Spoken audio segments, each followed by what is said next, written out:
Hello, bachcho. Let's read the question first. And question says that in an interference pattern by two identical slits, the intensity of central maxima is I. What will be intensity of same spot if one of the slit is closed? So students, first option is I by 2, second is I by 4, third is I and fourth is 2I.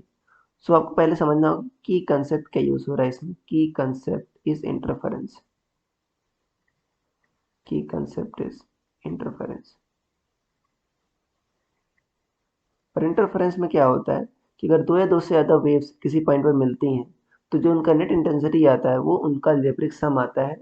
तो इसी process को कहते हो आप interference. अब कह रहा है वाई डीएससी की बात कर रहा है. मान लो दो स्लिट्स हैं, इनसे दो वेव्स आएंगी. अब मान लो यहाँ पर क्या बना रही है इंटेंसिटी ऑफ सेंट्रल मैक्सिमम, मतलब सेंट्रल मैक्सिमम पर क्या बनता है आपका मैक्सिमम इंटेंसिटी बनती है. और जो मैक्सिमम इंटेंसिटी का फॉर्मूला होता है, देखो दोनों इंटेंसिटीज को आप क्या मान लो, आप आई मान लो, आई नॉट मान लो. दोनों इंटेंसिटी को आप आई नॉट मान लो. तो जो आई मैक्स का फॉर्मूला होता है वो होता है root I one plus root I two का होल स्क्वायर. ये होता है फॉर्मूला. तो यहाँ पर क्या आएगा, root I not plus root I not का होल स्क्वायर. ये आएगा. मतलब कितना आ जाएगा, ये 4 आई नॉट आ जाएगा.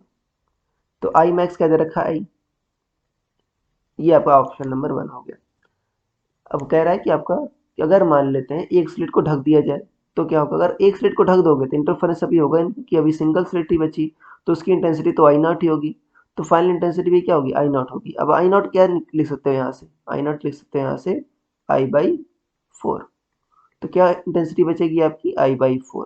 ये होगा. So your final answer will be option number 2. I hope you understood it well. Best of luck.